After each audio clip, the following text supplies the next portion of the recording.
¿Qué tal? Saludos, ¿qué tal están? Bienvenidos a Alicante Actualidad. Nuestros jóvenes son luchadores, son sacrificados, son disciplinados, persiguen sueños, sus sueños, no los nuestros.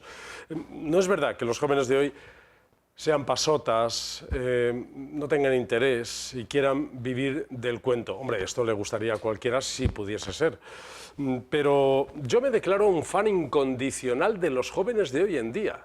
Habrá de todo, seguramente, pero me declaro un fan incondicional de esos jóvenes que están estos días hincando los codos, ya desde hace unos cuantos meses, para enfrentarse a la prueba de acceso a la universidad, para perseguir sus sueños, para buscar su futuro, o aquellos que lo están haciendo a través de la formación profesional, o aquellos que decidieron seguir el camino de sus padres en el trabajo y se dejaron de un lado los estudios.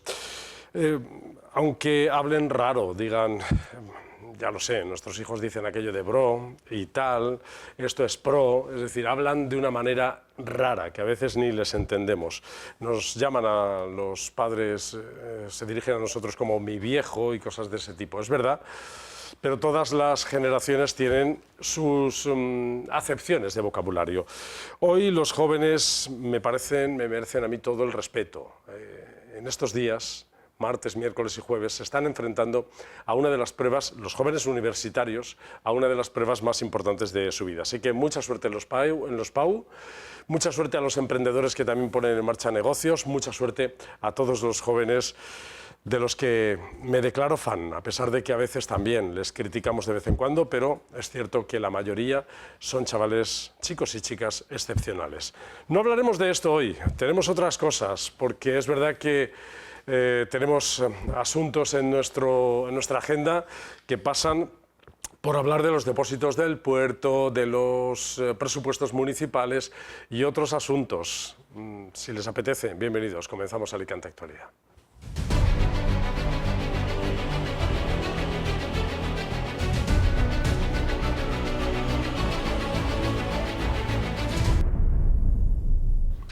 Y para hablar de los asuntos que hemos puesto encima de la mesa, les paso a presentar ya a los contertulios de hoy. Lisardo Gabarre, ¿cómo estás? Buenas, aquí estamos, Andrés. Te veía sentir con la cabeza, ¿verdad? Pero tú también eres un fan de los jóvenes. Totalmente.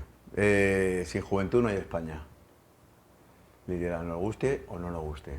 Si no tenemos juventud, no tenemos nuestra futura España. Y los idealismos puros están en la juventud, ¿verdad? Totalmente. Después hay quien se acomoda, ya cuando crece ya se acomoda. Y si te fijas, hay un movimiento de juventud de que se están promocionando ahora mismo de muchas ideologías, pero ya se están activando algunos que yo veo por la televisión. En Alicante no sé mucho, pero hablo de Sevilla, Madrid, La Coruña, y el movimiento que hay de juventud, por las malas prácticas políticas, se están levantando muchos, ¿eh? El otro día te vi en el evento del pueblo Del 600 gitano. aniversario del pueblo gitano. 600 aniversario, dice la Generalitat Valenciana que ha puesto en marcha un plan para la inclusión, el respeto y la visibilización del pueblo gitano. ¿Todavía hace falta? Yo creo que eso está literalmente mal empleado. Así, zasca. Porque 12 millones de euros, con tantas ocupaciones de viviendas públicas que tenemos dentro del pueblo gitano, creo que ese dinero está mal gestionado desde hace mucho tiempo hacia nuestra población gitana. Empezando por el asentismo escolar. Ya no existe el asentismo escolar. Lo que no puede ser tampoco es que en un aula encierren a los niños de barrios y hagan un PAC. Se llama PAC dentro de los institutos. ¿Qué es lo que pasa? Estamos mal empleando el dinero porque las clases son dentro del instituto y no fuera. Fuera lo que tienen que hacer, ocio y deporte. Y clases para recuperar. Clases extraescolar como inglés, francés y otras actividades que necesitamos el pueblo gitano, que somos excelentes comerciantes del turismo. Y promocionar a los gitanos que saben de turismo, darle su cuartelillo a la hora de que cuando viene un guiri, ellos saben expresar muy bien el flamenco y el ole. Y para la venta de nuestra gastronomía, el gitano es espectacular.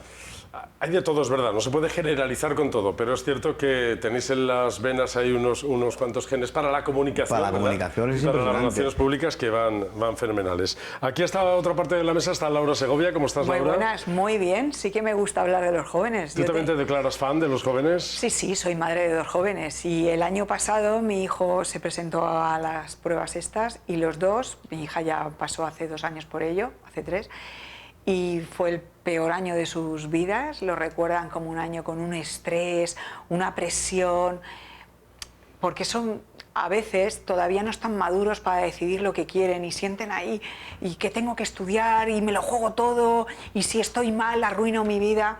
Yo creo que está mal enfocado ese sistema si no preparamos a cómo afrontar la ansiedad y el estrés. Después hay adultos que estudiaron una carrera y no se dedican a eso. Bueno. Se dedican a otra cosa.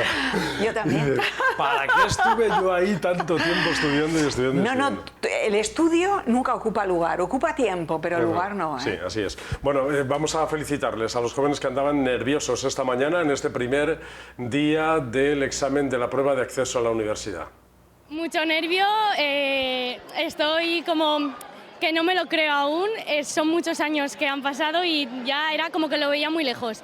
Pero estoy rodeada de mis amigas, de mis profes y confío en que va a salir muy bien y en mis conocimientos y ya está. 5 o 6 horas diarias estudiando, descanso, como y se sigue. Siento que simplemente tenemos que tirar de conocimientos que ya tenemos y que confiar en nosotros mismos y ya está. Hay tensión, hay tensión. Ahora mismo un poco de los nervios, pero confiando en que todo lo estudiado en todo el año se va a ver reflejado en el examen. Me encantaría hacer relaciones públicas y publicidad. Bueno, pues ahora mismo estoy bastante estresado, ha sido una época de estudio muy intensa, la verdad. He estado que no hemos parado en todo el curso. A ver, yo quiero estudiar psicología, la nota está en un 10,8, que igual baja un poco, no lo sé. Y pues nerviosa. Pues quiero estudiar Derecho y Criminología, es un doble grado, la nota está relativamente alta.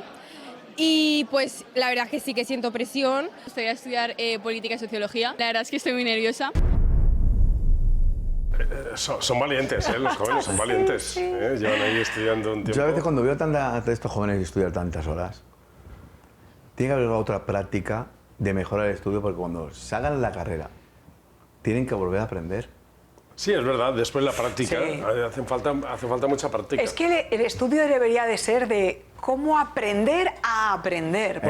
Porque vivimos pero es verdad que en una el etapa... pozo que se queda, ¿verdad?, de todo lo estudiado, muchas veces uno de repente se le destapa el chip y dice, anda, si aquello yo lo estudié, aquello yo lo di. En fin, está muy bien, el saber no ocupa lugar, pero es cierto que hace falta mucha práctica, ¿no? Después nos enfrentamos a un mundo muy práctico. No sé en qué materia, por ejemplo, estudian cada joven, ¿no? Por ejemplo, una materia administrativa del Ayuntamiento de Alicante. Se hagan la carrera, cuando vas al ayuntamiento no saben dar el intro, no saben dar el intro. O sea, ese es el problema de nuestros jóvenes, que cuando sacan una carrera, a la vez tienen que hacer práctica. No pueden estudiar teórica, porque luego la práctica se la come. Sí, la parte conceptual y la parte práctica A nosotros no nos está pasa casada. aquí también, que vienen algunos becarios a hacer prácticas maravillosamente, yo creo que lo pasan bien, aquí intentamos tratarles bastante bien, y cuando entran por la puerta dicen, madre mía, estoy terminando la carrera y no tenía ni idea de todo esto que me estás diciendo. Claro. Mira, yo he hecho televisión con Canal No, cuando estuve en Canal No. Yo he hecho de lanzadero, he estado estirando cable, poniendo blanco a las cámaras, o sea, desde conductor a auxiliar de cámara. Y esto Ahí se aprende el día a día, no se aprende estudiando, porque Oye, luego, a la hora de que tú estás leyendo, no es lo mismo la práctica, es diferente. Estábamos hablando de ese 600 aniversario del pueblo gitano, la inclusión, el respeto, la visibilización del pueblo gitano. Ahora hemos visto a los jóvenes, por ahí mezclados también habrá muchos jóvenes gitanos, o todavía hay una barrera entre la universidad y los jóvenes gitanos. Mira, lo siento. ¿Para cuántos tantos jóvenes hay, gitanos? Hay un 0,3% de estudiantes que llegan a la universidad.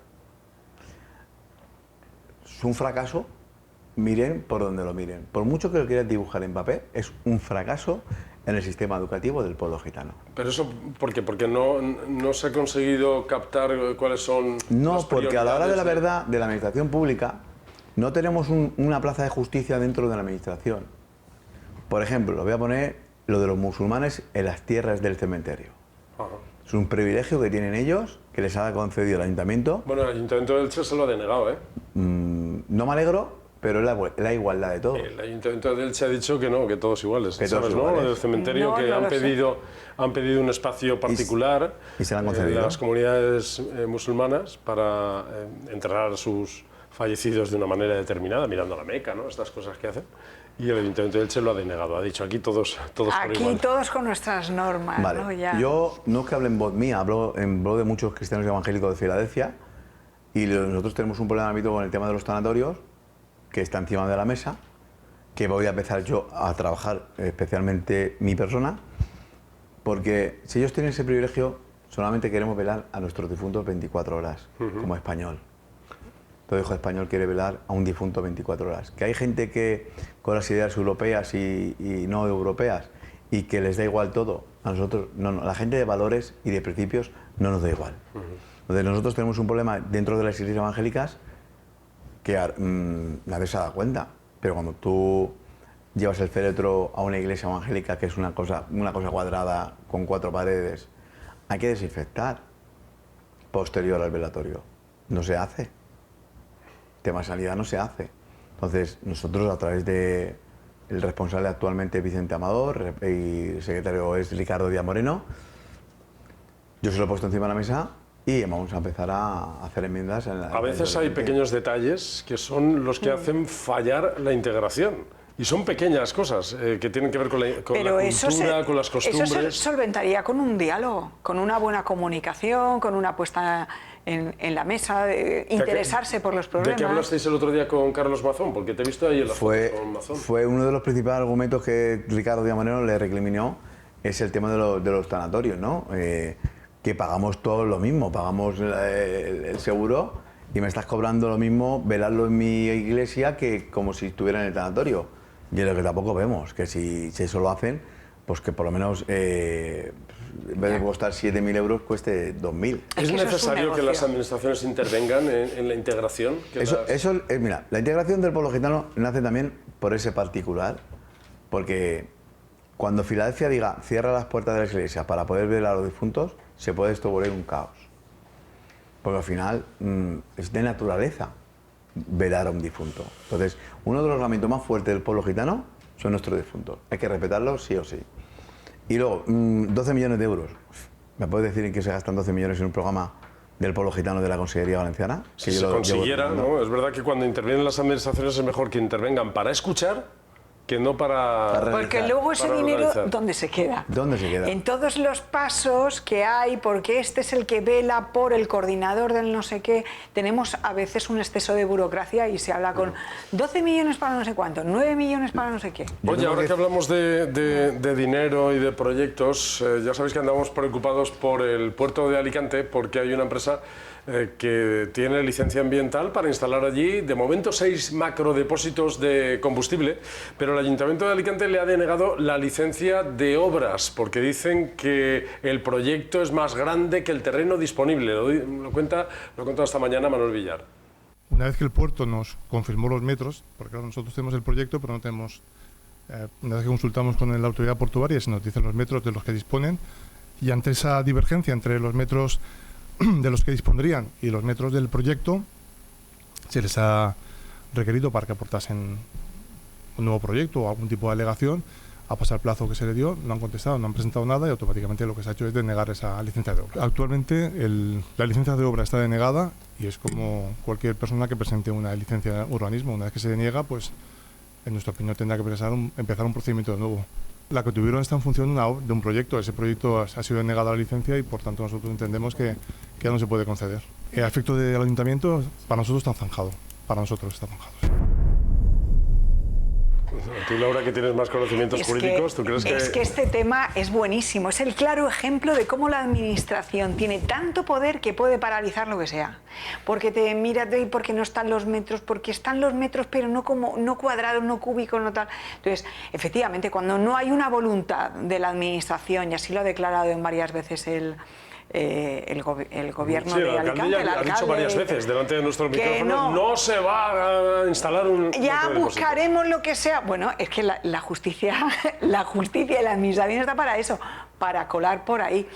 Oye, que en este caso, a ver, yo escuché una vez un argumento que me llama un poco la atención, y es que evitando esos que nadie quiere tener, ¿no?, la suciedad cerca de su casa. Es que mira, irían ahí en esa zona de... Sí, pero entonces tiene que llegar por carretera. Y entonces tiene que formar atascos, y entonces no sé cuánto, y entonces el medio ambiente. Entonces, muchas veces tenemos discursos incongruentes. No, queremos ahí los macrodepósitos, no, que vengan por tierra, María. Bueno, no sé, yo me imagino que cuando la administración dice que por ahí no, olvídense, por ahí no. De hecho, no han presentado modificación del proyecto, porque saben que para qué, si no hay voluntad. Yo, no. Eso no sale. A lo mejor me dejo...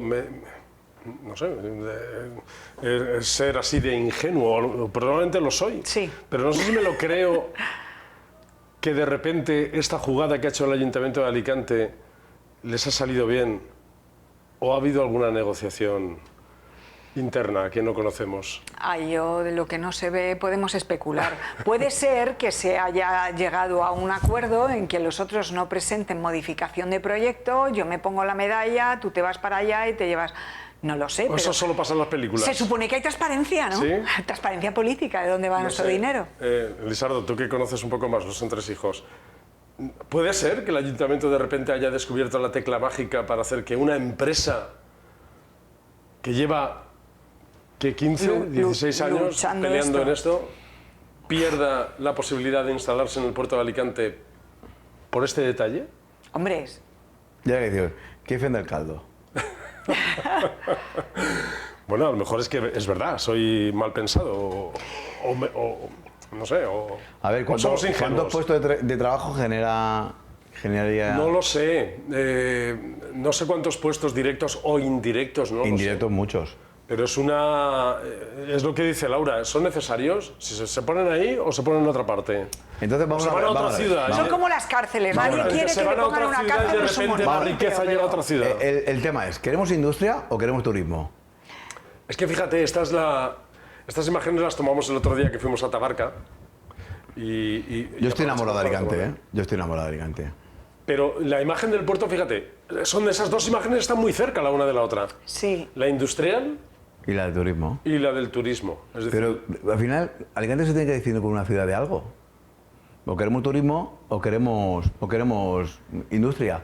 Esto es industria. Esto empezaría a crecer y crecer y crecer. Y sería, claro, el puerto de Valencia es muy grande. Imagínate ahí 6 macrobalones. Ya, pero ya lo teníamos hace 25 años, ¿eh? Sí, los quitaron. ¿Los quitaron? Sí, yo me acuerdo de esa visión, porque desde mi casa se veía esa Y parecían pelotas de fútbol. Ahí en esta zona justamente, pero claro. eso se vería desde todas partes, ¿eh? Ya. Hace 25 ya lo teníamos. ¿Pasó algo? No pasó nada. Bueno, los quitaron. Los quitaron, ¿eh? ¿No? ¿Algún negocio? Mira, esto sí. Más o menos, ¿eh? No es lo mismo, pero sería algo así sería. Es verdad que hay, no sé, el temor de los vecinos, los olores, las molestias de la cantidad de camiones, el impacto visual, que no sería lo mismo el Castillo de Santa Bárbara, el nuevo Palacio de Congresos. Pues es lo que ha dicho Lisardo. A ver, o si apostamos por el turismo, esa opción no cabe. Quizá podíamos aunarlo sin que sea industrial. Podríamos tener un puerto de carga y descarga, que está muy bien. ¿Sabes que se han ido unos astilleros? Unas cuantas empresas de estibadores se han ido a la calle. Ya. Se han ido al paro. 100 y pico trabajadores que no salen noticias. Pero esto fomenta el trabajo al final. El turismo. Bueno, ahí yo creo que no caben estibadores, ¿no? Hay empleados, mantenimiento, seguridad. Sí, claro. Es que al final mucho puesto de impacto trabajo. económico seguramente habrá. Sí. Pero es verdad que estos días está, por ejemplo, una delegación del Ayuntamiento de Alicante con el alcalde en Madrid, en el Estadio Santiago Bernabéu, presentando jornadas gastronómicas y tal, apostando por el turismo. Llegan más cruceros cada 2 por 3. Esa sería la imagen, fijaros la diferencia de ese frente litoral que vemos ahí, el Hotel Sol, el Castillo de Santa Bárbara, y un poquito a la izquierda, si miras un poquito a la izquierda ves la zona industrial y ahí estarían los macrodepósitos. Que están cerca de la Ciudad de la Luz. El otro día estuve en una exposición de la Ciudad de la Luz. Imagínate el impacto. Y hay gente que pensaba que seguía cerrada. No, la Ciudad de la Luz está en ebullición y haciéndose cosas. Sí, bueno, están en marcha ahí, con proyectos ahí. Fermín Crespo le está dando un revulsivo potente a esta zona. Bueno, pues ahí está. Vamos a hablar de presupuestos después, que andan también a la greña los concejales del Ayuntamiento de Alicante con el equipo de gobierno por ese... Bueno, no quiere el equipo de gobierno que llamemos plan de ajuste.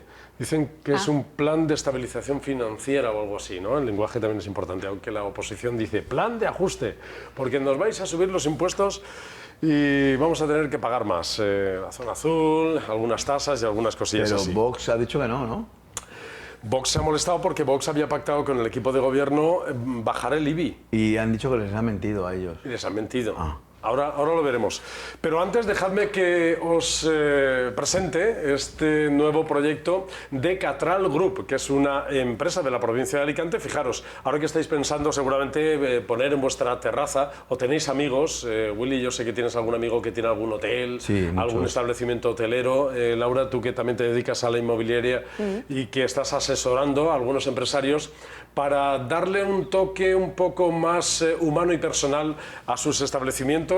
Después de aquel diseño minimalista que probablemente hace unos años hicieron de sus empresas, ahora las entradas de hoteles, apartamentos turísticos o empresas o salones de congresos, Catral Group está especializado en hacer estos jardines verticales que aportan una sensación de naturaleza especial, y esto hace que todo fluya mucho mejor. No se vayan, volvemos enseguida.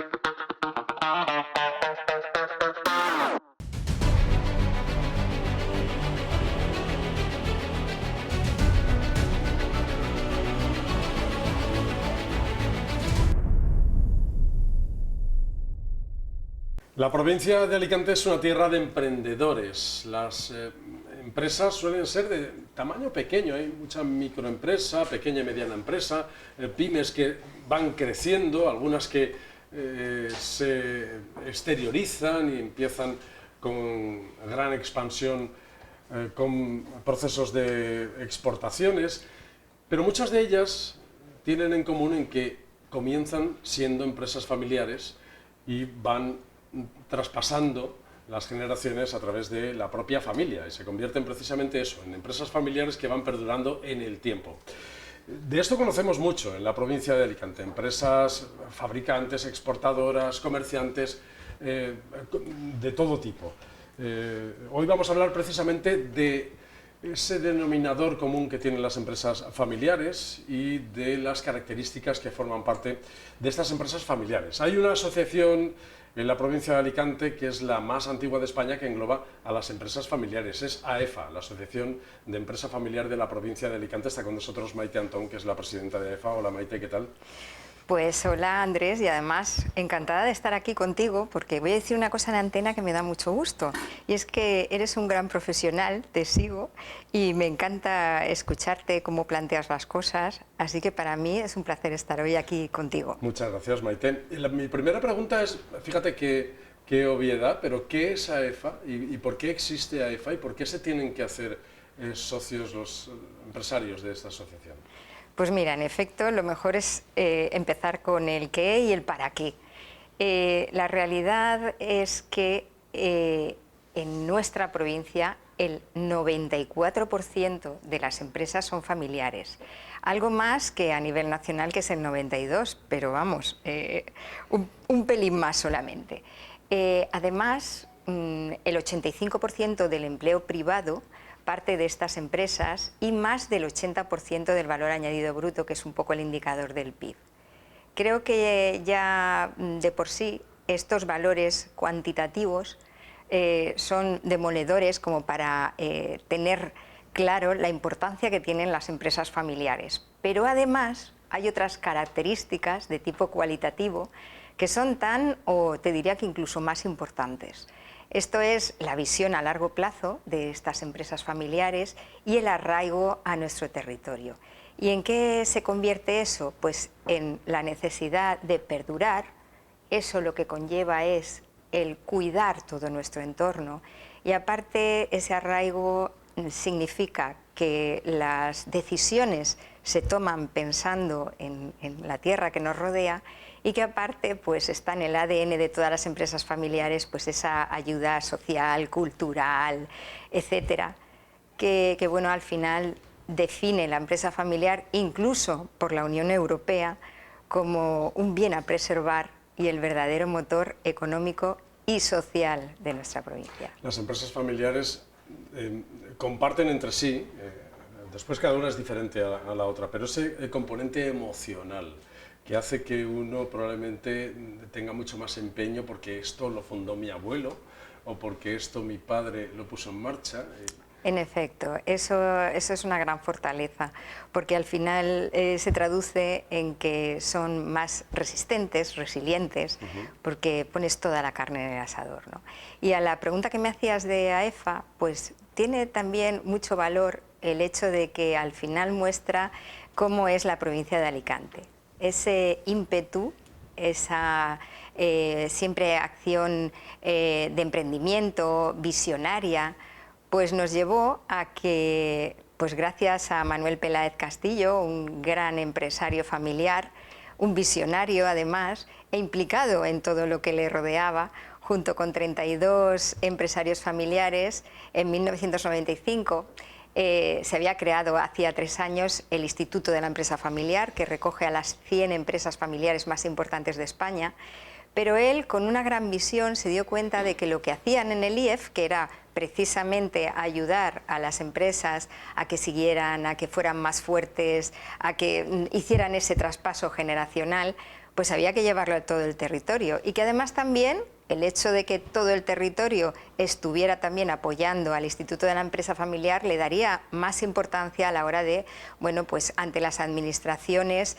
defender los derechos de las empresas familiares por su importancia que te estaba comentando. Y bueno, aunque al principio no quería el IEF, pero como él, los que lo conocían saben que era luchador y bueno, y que yo creo que esas personas que consiguen las cosas porque creen en ellas y las trabajan y las luchan, pues al final consiguió crear AEFA. Es por eso que somos la primera asociación de empresa familiar de España y además la única provincial. Y yo creo que eso también dice muchas cosas de nuestra provincia. Primero por ese ímpetu, ¿no? Esa manera siempre de anticiparse.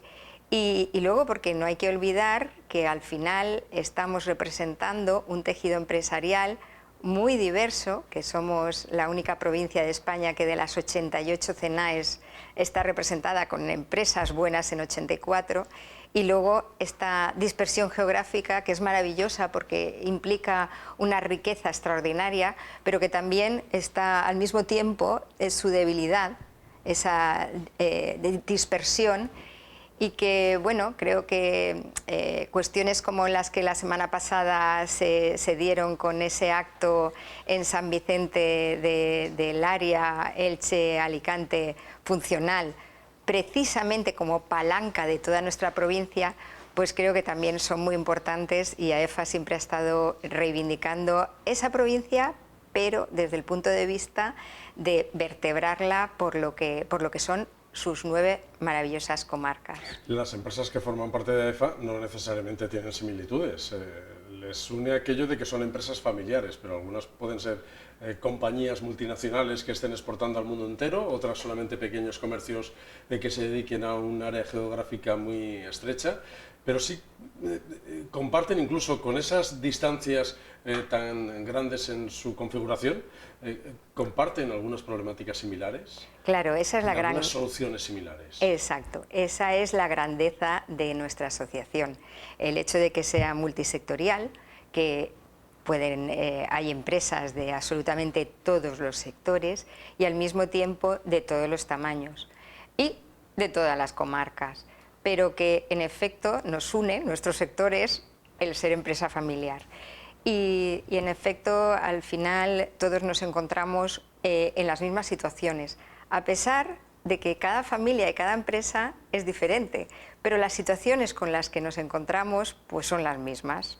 Esas relaciones, ¿no?, entre los familiares, esa relación que tiene que haber entre las familias y las empresas, todo eso es común y tenemos que abordarlo con la intención siempre de mantener las dos cosas, la familia y la empresa. La más llamativa probablemente, quien nos esté viendo dirá, hombre, el relevo generacional de padres a hijos, ¿verdad? Ver cómo darle salida al padre sin que se sienta apartado y cómo darle responsabilidad a los hijos o a los que vienen detrás para tomar el relevo. Este es un reto permanente en las empresas familiares. Sí, en efecto. La verdad es que la empresa familiar tiene más fortalezas que debilidades. Es por eso por lo que la continuidad es mayor que las empresas no familiares, su permanencia también es mayor, pero tiene un punto débil, frágil, que es el relevo generacional. ¿Por qué? Porque es muy difícil el estar constantemente adaptándose a los cambios que hay en el mercado y al mismo tiempo afrontar esa cuestión. Y ahí, claro, AEFA juega un gran papel. Afortunadamente, también se ha ido evolucionando mucho. Del concepto de empresa familiar hemos pasado al concepto de familia empresaria. Entonces, es muy importante que ese relevo generacional no se mire solamente desde la gestión de la empresa, sino también desde el liderazgo de la familia. Porque, bueno, nosotros definimos algo que es vital a la hora de mantener las empresas y hacer que sigan en las distintas generaciones, y son 3 grandes círculos, que es la familia, la empresa y el patrimonio o el legado. Y esos 3 círculos siempre tienen que tomarse las decisiones en función de los criterios de cada uno de ellos, sin mezclarlos, sin que unos perjudiquen a los otros. Y bueno, de todo este tema es el que hablamos en numerosas jornadas. La verdad es que somos una asociación muy activa dentro del asociacionismo de la provincia, que afortunadamente cada vez es mayor y más fuerte, y también en comparación con el resto de España. Hacemos más de 50 jornadas a lo largo del año y ya te puedes imaginar que ahí tratamos todos esos temas, pero desde todas las ópticas. Desde la óptica familiar, de cómo tienen que ser las relaciones, de cómo tiene que ser ese consejo familiar que un poco ayude a la familia sin perjudicar a la empresa, de cómo tiene que ser el consejo de administración, de cómo tiene que ser la relación entre los socios, de cómo no necesariamente tiene que haber socios, o sea, todos trabajando en la empresa, ni muchísimo menos, sino aquellos que vayan a aportar valor, pero el resto tienen una responsabilidad y tenemos que formarlos para ser futuros socios responsables.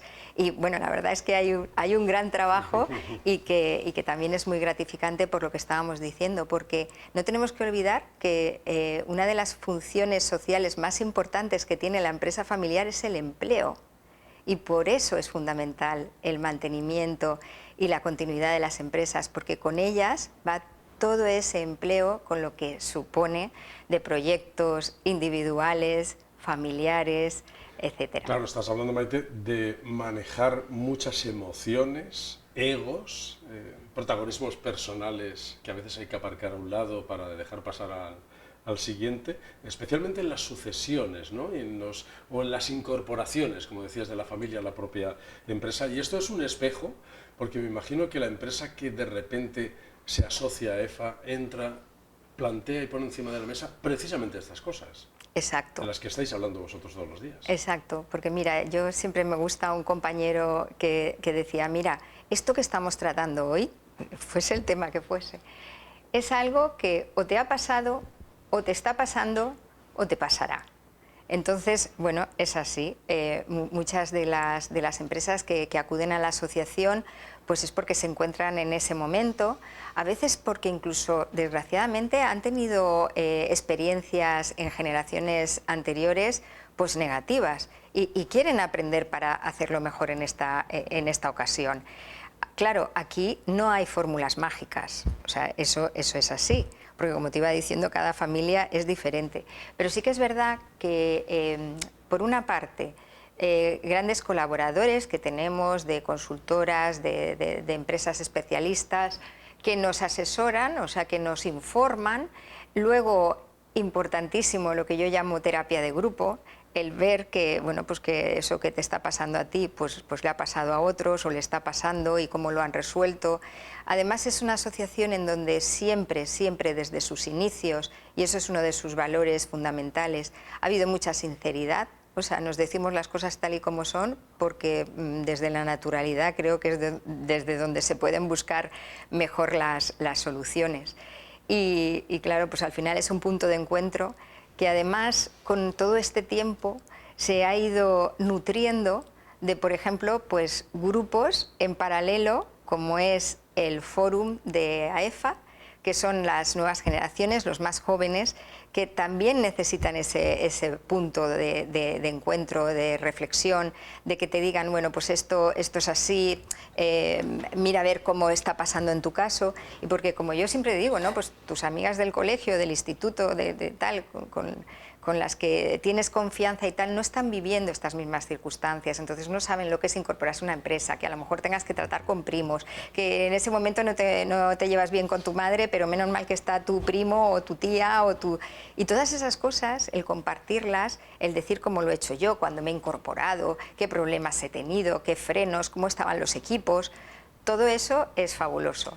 Y luego hemos sido pioneros una vez más dentro de España en formar también AEFA Senior, que es un grupo extraordinario. Yo creo que estamos en... Sí, ¿no? Exacto. Además creo que estamos deseando todos llegar a la AEFA Senior porque se lo pasan bomba. Porque están en un momento ya en donde no viven el día a día esas preocupaciones. Bueno, ya es hora de que hayan confiado en la siguiente generación, pero como son personas tan inquietas, que están buscando siempre, igual tienen una jornada de inteligencia artificial que una de geopolítica, pero al mismo tiempo aprovechan para ir a esta almazara o aquella empresa de transporte y pegarse también una buena comilona y compartir las circunstancias de lo que están viviendo. Entonces creo que esa unión enriquece muchísimo al grupo en general. Ahora hablaremos también de los efectos de las decisiones políticas en las empresas familiares. Es verdad que es un asunto que afecta a todas las empresas y especialmente a las empresas familiares, algunas de ellas. Pero es cierto que hay que asumir, y los miembros de la empresa, os lo he escuchado decir muchas veces, que no todos los miembros de la familia tienen que estar en los cargos directivos, ni que todos los cargos directivos tienen por qué ser miembros de la familia. Exacto. Bueno, a veces se habla de profesionalización, aunque a nosotros nos gusta más hablar de institucionalización. ¿Por qué? Porque parece que la profesionalización significa que es que los miembros de la familia no somos profesionales, y no es eso, sino que los criterios tienen que ser profesionales. A la hora de incorporarse un miembro de la familia, realmente tiene que haber una selección profesional y que esa persona, si tiene que estar, esté en el lugar en donde aporta un valor. Creo que ahí era un poco cuando me refería a ser responsable con ese legado que a veces te han transmitido, ¿no? O sea, una empresa pues que ya está en segunda, en tercera, en cuarta generación. Entonces tú tienes esa responsabilidad. Puedes verlo como una carga o puedes verlo como una ilusión. Debes verlo como una ilusión.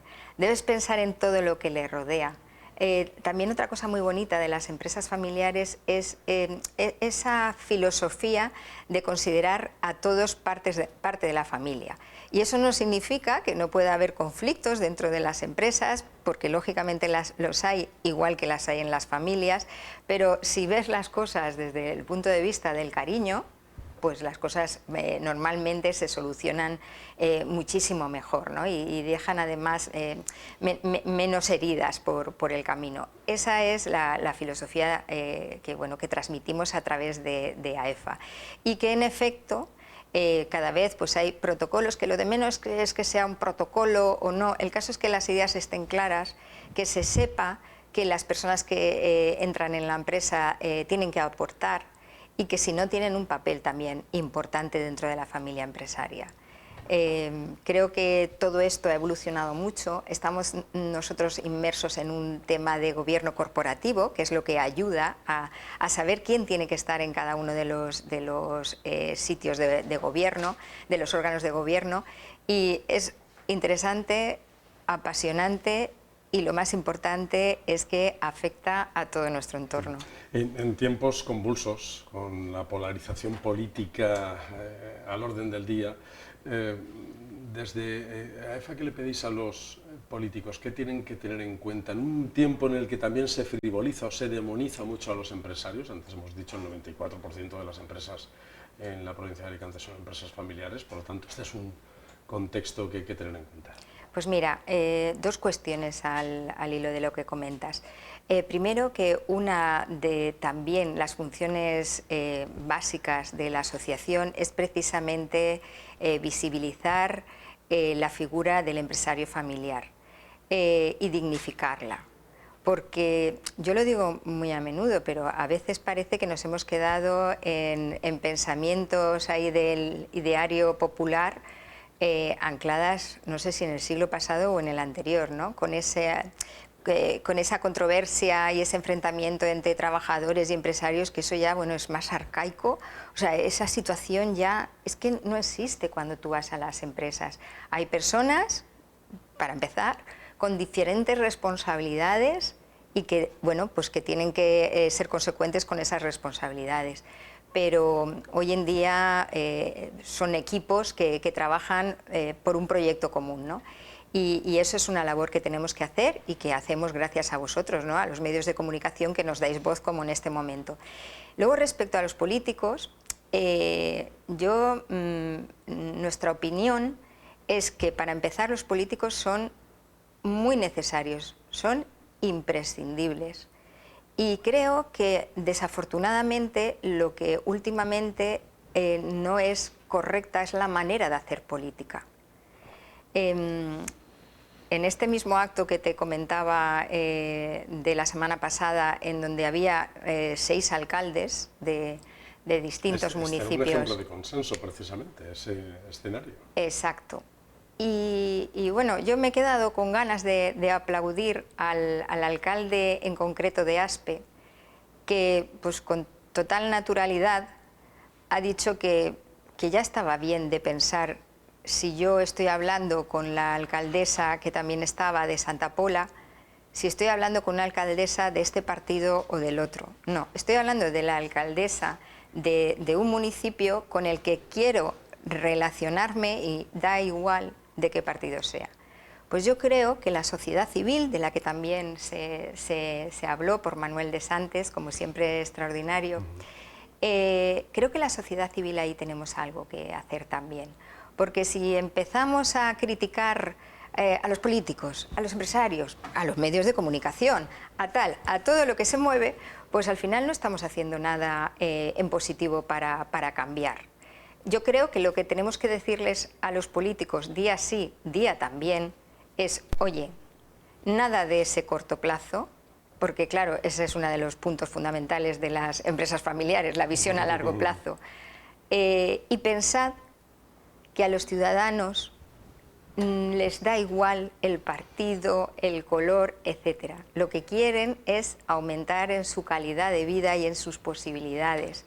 Porque si no, el problema es que a las generaciones futuras, a los jóvenes, cada vez les alejarán más de la política. Entonces creo que cuando ves esa realidad y esa polarización, creo que hay que hacer una reflexión, como estamos diciendo, pero luego hay que actuar.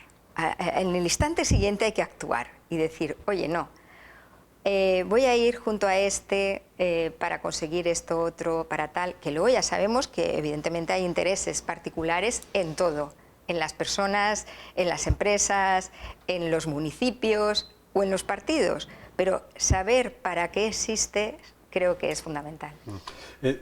En estos tiempos de respuesta rápida, donde los jóvenes también lo quieren todo ya rápido y una respuesta también inmediata, en los que parece que esto de cocinar a fuego lento está pasado de moda, sigue habiendo jóvenes emprendedores. ¿Es un buen momento para emprender? O dicho de otra forma, Maite, ¿por qué un joven tendría que emprender una empresa que luego se podría convertir en una empresa familiar? Pues mira, yo creo que la esperanza está en que hace 20 años pensábamos que íbamos a terminar tomando pastillitas de paella y pastillitas de tal, yo eso lo recuerdo, y sin embargo ha habido un boom respecto a la cocina, pues pienso que debería pasar exactamente, ¿no?, un símil con lo que estás diciendo. Evidentemente hay una realidad. ¿Por qué son necesarios emprendedores? ¿Es buen momento para emprender? Siempre es un buen momento para emprender, porque siempre hay posibilidades. Lo que pasa es que tenemos que decirles eso a los jóvenes. Luego, ¿qué pasa? La realidad. El 30% de nuestros ciudadanos son menores de edad, bueno, pues personas que no están trabajando, etcétera, etcétera.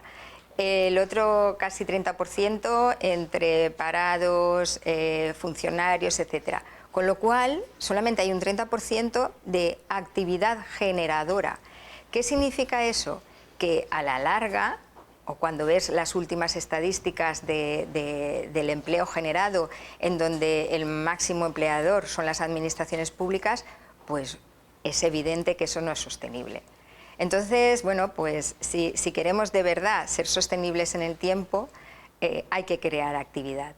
Y al hilo de esto también tengo que decir un gran estudio que hace un par de semanas sacó INECA, que también es fundamental el papel que hace INECA para que tengamos datos respecto a nuestra provincia y que podamos hablar con datos respecto al número de personas medias en las empresas de nuestra provincia, que está 2 personas por debajo de la media nacional, que al mismo tiempo están otras tantas por debajo de la media europea. Y eso creo que también es algo que tenemos que intentar subsanar. Eso y la productividad. Y claro, con lo que me has dicho de los jóvenes, ahí es que sería para hablar largo y tendido. Darles un buen argumento para que aquellos que tienen en sus venas aquella parte emprendedora, que la pongan en marcha. Y si alguien de los que nos esté viendo decide, no forman parte de una empresa familiar, pero no forman parte de AEFA, y de repente le dicen a la familia: oye, he estado escuchando aquí una entrevista que parece que hay una asociación que nos puede ayudar a entender muchas de las cosas que nos pasan. Maite, ¿cómo llega una empresa a AEFA y qué puede hacer AEFA por ellos? Bueno, cómo contactar está claro, porque hoy en día te metes en internet o en el chat GPT o donde quieras y enseguida se nos localiza. Luego, también quiero hacer una salvedad, y es que independientemente de que las empresas estén o no asociadas, AEFA, y ya lo hace desde sus inicios, siempre lucha por todas, asociadas o no. ¿Por qué? Porque en esa otra función que tenemos de relación con las administraciones públicas y con todo lo que hemos conseguido con el impuesto de sucesiones y donaciones, y lo que seguimos bueno, pues, en conversaciones con la Consellería para seguir avanzando como avanza la sociedad, en eso vamos a seguir apoyando a todos. Ahora estás hablando, por ejemplo, Maite, de esas reducciones que se les pide a los políticos que hagan al impuesto de sucesiones. La Generalitat Valenciana ya lo ha hecho en determinados casos, pero es verdad que cuando dices la familia va cambiando con los tiempos, porque hay otro modelo familiar de la consanguineidad que se une, ¿no? Distintos modelos de familia que forman parte ahora de la empresa familiar, y es una de las reivindicaciones que por efecto también... Exacto, porque tenemos que adaptarnos a los cambios que hay en la sociedad, eso es un hecho, y no puedes estar fuera de esa realidad. Igual que también el incrementar los grados de consanguineidad. ¿Por qué? Porque afortunadamente, y con eso también tenemos ese proyecto precioso que es de las empresas centenarias, en donde cada vez ya tenemos más empresas de tercera, cuarta generación, y claro, es necesario aumentar ese grado para que también estén cubiertas a la hora del relevo generacional. Ya no son hijos o nietos, sino que son sobrinos. Exacto. Y bueno, ¿qué hace la asociación? Pues lo que hemos comentado, informar, formar, apoyar, esa terapia de grupo que te comentaba. Al final, la sensación de estar unidos en una situación, yo creo que los seres humanos la necesitamos.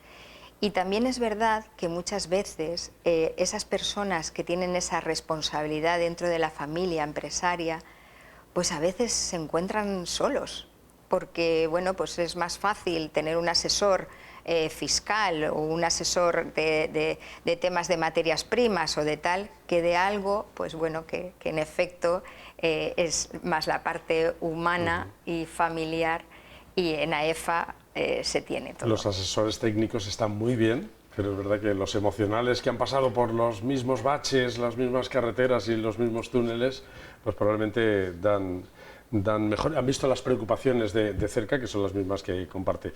Pues Maite Antón, muchas gracias por estar con nosotros. Este jueves, día 5, veremos también, nos miraremos en el espejo de esas empresas centenarias que han conseguido pasar por todos esos ciclos maravillosos, que algunos con más piedras que otros, es verdad, siempre en el camino, pero que ese es el auténtico ejemplo, esas empresas centenarias a las que honráis, homenajeáis en esta gala de las empresas centenarias anuales. Exacto, fíjate que bueno, el símbolo que elegimos desde la primera edición es un faro y creo que representa muy bien que ellos son el faro que queremos todos seguir, que todos queremos llegar a centenarios por lo que eso supone para todo lo que nos rodea.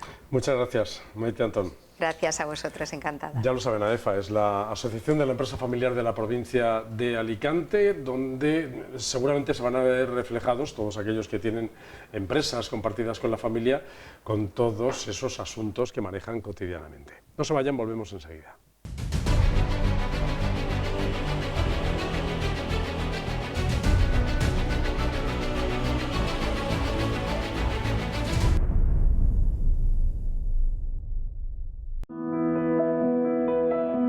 La tranquilidad de aislarte de todo.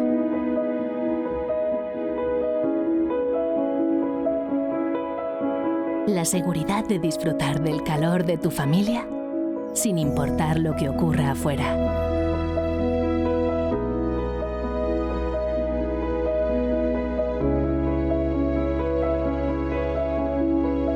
Impimor. Protegemos lo que más te importa.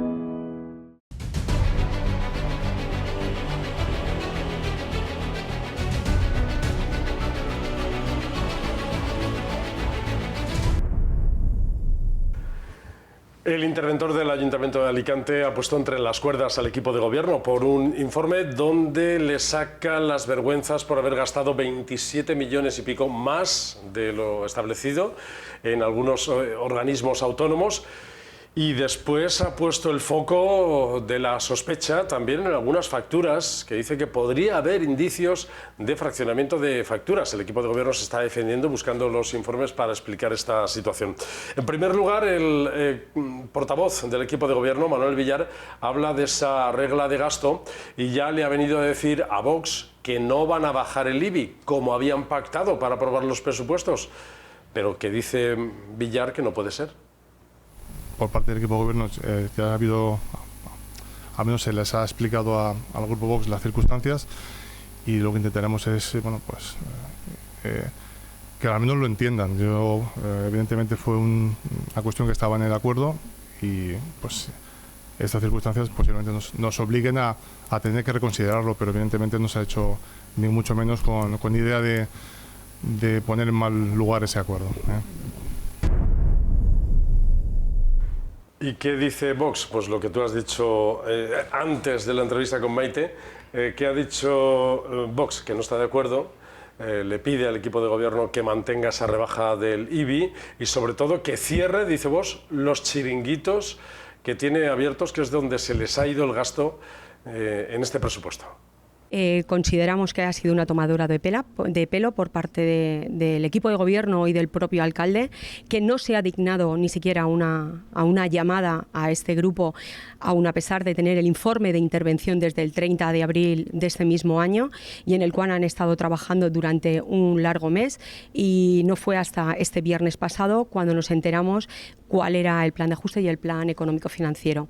Por lo tanto, para que podamos cambiar de opinión y podamos aprobar ese plan económico financiero que nos han presentado, la única solución sería que costara la bajada del IBI en dicho plan. Cualquier otra cosa no nos vale, porque consideramos que nos sentimos estafados. Un ayuntamiento de más de 340 millones de euros de presupuesto, pues nadie sabe cómo va el presupuesto en el último mes del año, lo cual es una auténtica vergüenza. La falta de control no se puede admitir. Queremos responsables. Ya hemos pedido la dimisión del concejal de Hacienda, Betoni Gallego, y además queremos que se cesen también a la estructura de cargos directivos, puesto que si nadie es responsable, pues no hace falta esa estructura. Cierre de los organismos autónomos. Además, el propio informe económico financiero avisa de que hay que recortar hay que eliminar esas competencias que no sean propias, como el servicio de asesoramiento a víctimas de violencia de género, como todos los chiringuitos de igualdad, tampoco son competencia de este ayuntamiento.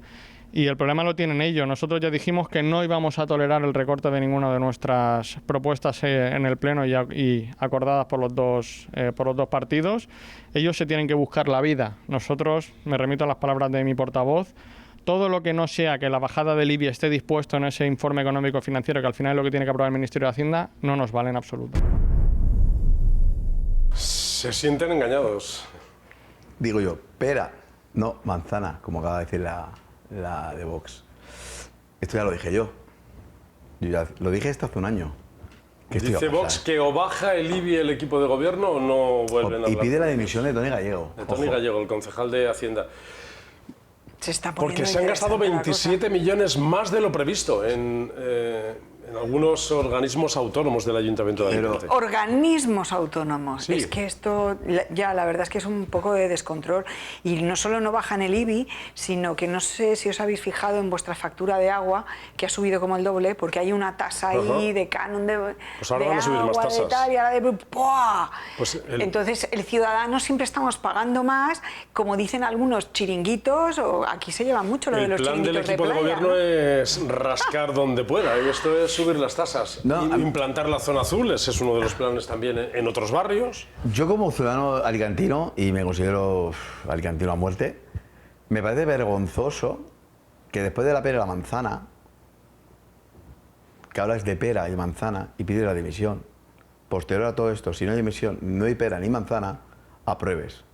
Es un hordado. Ellos han dicho que no van a aprobar esta regla de gasto. Igual que los presupuestos, pero yo recuerdo que le han subido el sueldo a muchos asesores de Vox después de los presupuestos y del apoyo.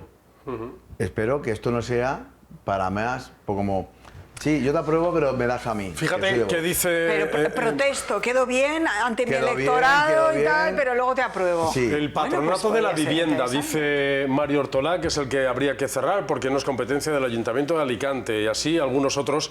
La portavoz del Grupo Socialista, Ana Barceló, ha destacado también, por ejemplo, ya sabéis que andamos también con los medios de comunicación públicos, la televisión municipal de Alicante ha costado también un 9% más de lo presupuestado, 450.000 euros que tiene presupuestados. ¿La televisión municipal cuál es? Que no Alacantí Televisión se ha gastado más de lo normal, lo dice Ana Barceló.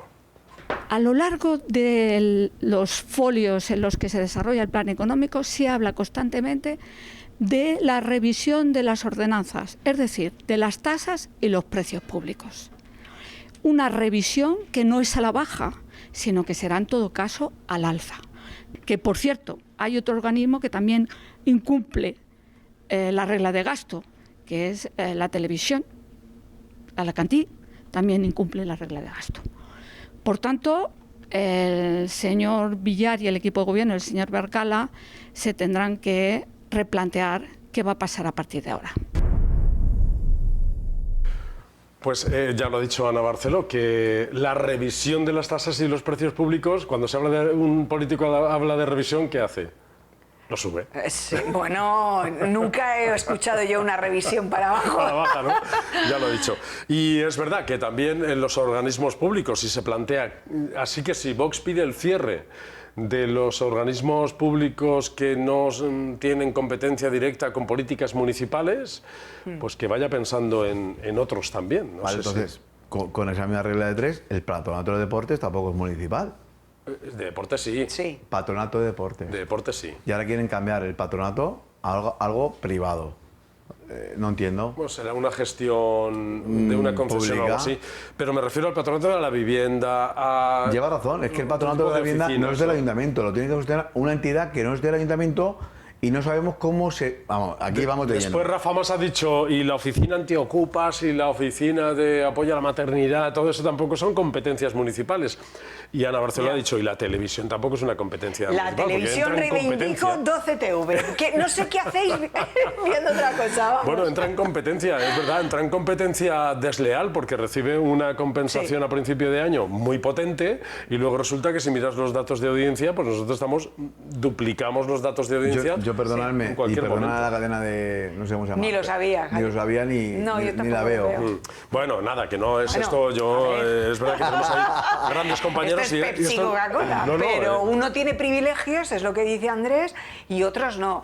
A ver, yo se entiendo... compite, como, ¿no? Como se dice esto en el deporte, vas dopado, porque claro, empiezas ya Pero, con una a ver, inyección económica desde el principio. En la gestión privada a ti te premian que con los recursos que tienes o bien obtienes más cosas o bien reduces el tomar recursos. El ayuntamiento se ha gastado Pero en lo público 27 millones más. ¿27 millones? 27 Pero es que en lo público millones gastan más recursos y obtienen menos resultados. En este tipo de organismos, quiero decir, ¿qué hacemos? ¿Qué hacemos con lo de la vivienda, el patronato de la vivienda? ¿Se cierran los organismos o no? ¿O se aumenta el gasto? ¿O se admite que se puede aumentar el gasto? Yo, mira, por eso, cuando hablamos de los pisos turistas, de turismo, que aquí veo algo de... Sí, no lo vamos a meter hoy en el tema, lo del uso terciario de sótanos para dinamizar la actividad comercial, que se aprobó el otro día en el Pleno, pero es verdad que es un tema para tratar de fondo. Fijaros, vamos a escuchar a Rafa Mas, porque nos queda ya muy poquito tiempo. Vamos a escuchar a Rafa Mas que pide, ha dicho Mario Ortolá, la dimisión del concejal de Hacienda. Rafa Mas le dice, pues nos respaldarán en la reprobación a Toni Gallego. Le pedimos a Vox que acepte la reprobación que vamos a presentar a Toni Gallego en el próximo pleno y que también se sume a Compromís para solicitar la comparecencia del alcalde ante, además, posibles irregularidades administrativas tal y como advierte el interventor. Porque queremos saber también que el alcalde, cambiando un poco de tema, aunque tiene relación con el caos que sufre esta administración, no solo lo económico, también lo administrativo, queremos que el alcalde dé explicaciones, ¿no? ¿Era consciente de los dos contratos de fraccionamiento que acusa el interventor en marzo y en octubre de 2021? Compromís pidiéndole respaldo a Vox. A mí me encanta Se Rafa tocan, Mas, ¿no? me encanta Rafa Mas, pero no van a hacer mi caso. Es decir, tú ves que tu enemigo político piensa como tú, pero estoy casi más por la teoría de Elisardo, que... pero luego van a aprobar. Y cuando los otros vayan intentando aunarse con Vox, el grupo de Compromís, nada, los Pero van a hay un dejar problema, tirados. que los alicantinos ya no somos tontos, ni somos tontos. Viendo esta actitud, cuando vengan elecciones, yo ya digo que Rafa Mas va a subir mucho, porque es un tío que se está implicando en el ayuntamiento. Sí. Y Vox lo que tiene que hacer es mirar por los ciudadanos. Por ejemplo, como en San Gabriel. Van a San Gabriel a hacerse 4 fotos y después llaman por teléfono y no les coge el teléfono. Eso son resta de voto a la hora de elecciones. Estamos en 2025. Hombre, lo que pasa es que ten en cuenta que Vox se había colgado la medalla de la bajada del IBI, y la bajada del IBI nos viene muy bien a todos los que tenemos una casica más o menos y pagamos ahí los impuestos municipales todos los años. Pues perdóname, no tienes otros pantalones como hace Abascal. Es decir, se acabó el chiringuito. El chiringuito empieza por dentro del ayuntamiento. Bueno, claro, ellos... Entonces, ese es el chiringuito verdadero. Y posterior, Bueno, ya ha dicho exterior. los directores generales, estos que le cuestan al ayuntamiento casi 1 millón de euros al año. ¿Para qué? Los directores generales. Perdóname los directores. Lo ha dicho... ¿Para qué están? Lo ha dicho Hombre, Mario si luego Ortolá. llega el interventor y ni siquiera saben Y en diciembre maquillar no- bien las cositas, pues Claro, porque a estos- ahí han pinchado, ¿eh? A Los estos asesores casos- han pinchado. A estos casos, los directores son los que tienen que hacer frente a la entidad pública. Para eso son los directores del ayuntamiento. Porque si fuera director, diría a los concejales, bueno, háganme todo lo que habéis hecho, que quiero saber que habéis liado. Claro. Que salía muy gorda, Y de aquí a elecciones esto se rompe. Ojo. Es que el PP, a ver, cuando tú entras en un ayuntamiento de nuevas, los primeros 4 años, todavía vienes como del rebufo de la oposición. Pero es que ahora ya lleva mucho tiempo. Lo y tenía entonces- fácil, el PP lo tenía fácil porque Claro. acordaros de dónde veníamos, del tripartito, de Gabriel Pero si en Chavarri, Estados Unidos lo dicen muy bien, a judicializado. los 8 años ya todo se pudre y hay que volver a cambiar. Bueno, que es una verdad pena, que pero se sí. monta el lío en el Ayuntamiento de Alicante. Vamos a tener tiempo para debatir, para hablar profundamente de este y otros asuntos. Hablaremos también de los sótanos comerciales. Es un tema que hay que tratar en profundidad. Pero llegamos ya al final y yo sí dejarme que siento admiración, lo decía al principio, por los jóvenes, pero especialmente por aquellos que hacen algo especial, algo fuera de lo normal. Y aquellas personas como Vanessa, una carnicera de la Florida, que el otro día organizó una jornada solidaria para recoger fondos para Conry, un niño al que se le empezaron a detectar detectar algunos problemas de movilidad, que va a empezar el colegio en septiembre y que parece que no camina bien y que las administraciones, fijaros, no le dan respuesta.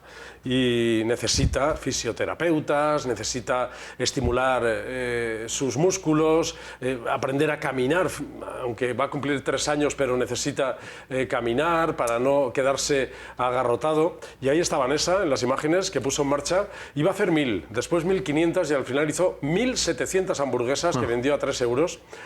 Que donó todo lo que cogió de las hamburguesas para la familia de Conri, así que yo me declaro fan de personas como Vanessa, también como tú, Lisardo, que haces muchas cosas también de este tipo muchas veces. Pues, muchas gracias por haber estado con nosotros, Muchas Lisardo. gracias, Andrés.